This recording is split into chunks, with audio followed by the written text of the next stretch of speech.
Здравейте, аз съм Мел и днес ще обявя победителите от конкурса за дръскулки.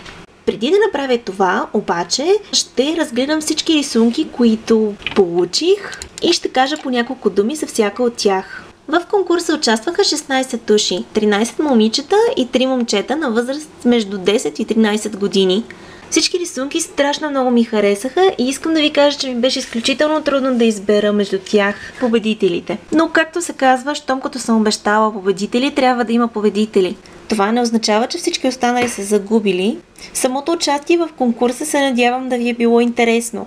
И така, започвам първо с рисунките, които много ми харесаха, но не успяха да се доберат до трите награди.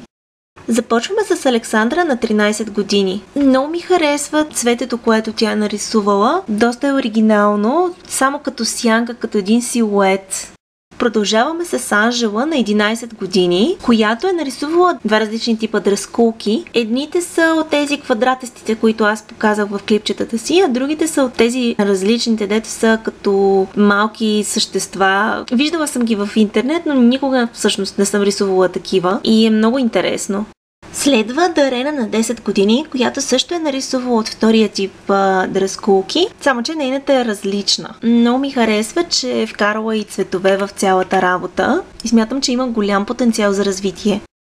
Следващата рисунка е на Даяна, която е на 12 години. Тя е направила едно дърво в формата на триъгълник. Харесва ми, че е облякла дудалите не във формата на квадрат, както го бях направила аз, ами във формата на триъгълник и се получило много добре. Продължаваме с Елизабет, която е на 10 години и освен дудалите в квадратчета, които аз показах, тя е украсила и останалата част от страницата и се е получило страшно добре.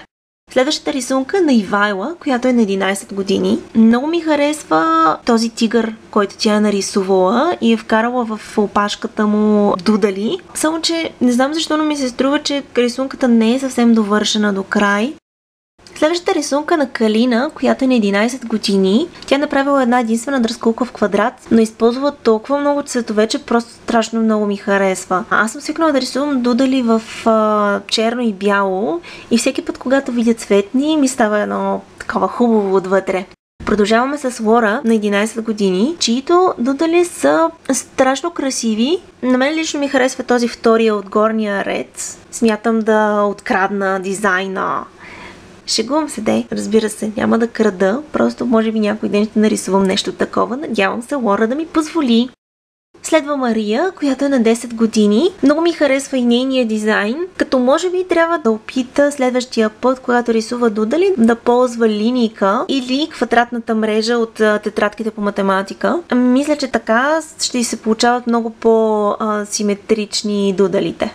Следващата рисунка е на Петя, която е на 13 години. Тя е вкарала едновременно героите от Gravity Falls и дудали. И в същото време цвят и просто уникална комбинация.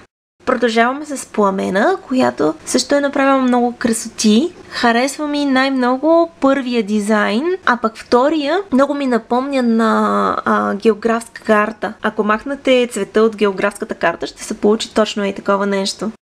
Продължаваме с първото от момчетата, Христо на 10 години, който е направил 6 дудали и 6 много ми харесват. Може би най-много ми харесва охлювестият. Не знам дали знаете, обаче аз много си падам по охлюви. И сега последният участник преди да обявя победителите е Симона на 10 години, която ми изпрати цели 3 рисунки, но честно да ви кажа, най-много ме спечели с катеричката, която е страшно оригинална и много ми харесва. За съжаление, тя не успя да ми прати по-хубаво качество на рисунките и не се виждат много добре. Надявам се вие да можете да ги видите оттам, откъдето гледате. И така стана време да обявя победителите в конкурса за дръскулки на Мел. На трето място с тази страшно сложна и интересна рисунка е Стефан на 12 години. Просто си личи колко много се е постарал той за тази рисунка. Вижте колко много детайла вкарал, колко много се е старал в композицията. И защо страшно много ми хареса тази рисунка. Поздравления на Стефан. Той е първият, който печели рисунка на избран от него герой. Разбира се, не само от Gravity Falls, откъдето той се избере. На второ място с още една много детайлна рисунка, този път в кръгова композиция, е Теодор на 13 години. Поздравление на Теодор, вижте и той колко много детайл е вкарал. При него най-много ми харесва това, че е направил голям контраст между черното и бялото. И в рисунката му има хем бели пространства, хем много контрастно черни, което принципно на мен много ми харесва. Теодор, ти можеш да си избереш също един герой, който да нарисувам за теб.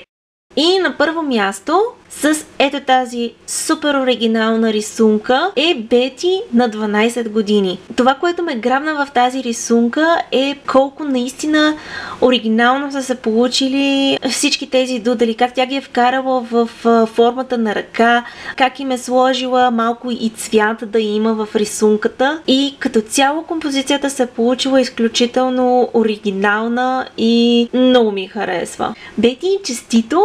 Не забравяй да ми пишеш с герой по твой избор, който да ти нарисувам. И така, благодаря на всички, които участваха. Рисунките ви бяха изключително интересни и беше огромна чест и радост за мен да ги видя, да ги разгледам и просто да видя колко много различни неща могат да направят такива креативни хора като вас. Не се отчаивайте, ако не сте успели да спечелите в този конкурс. Не преставайте да се стараете и не спирайте да бъдете упорити и да се опитвате да дадете най-доброто от себе си. Искам да ви кажа, че най-важното за това човек да се научи да рисува още по-добре, отколкото рисува в момента, това са упражненията. Колкото повече се упражнявате, колкото повече упорствате, толкова по-красиво и по-красиво ще можете да рисувате. Надявам се да ви е било интересно да участвате в моя конкурс. Още веднъж много ви благодаря за това. Надявам се да сте се забавлявали докато сте рисували вашите дръскулки. И се надявам в следващия си конкурс отново да видя ваши рисунки. Както и на всички останали, които не успяха да участват точно в този конкурс.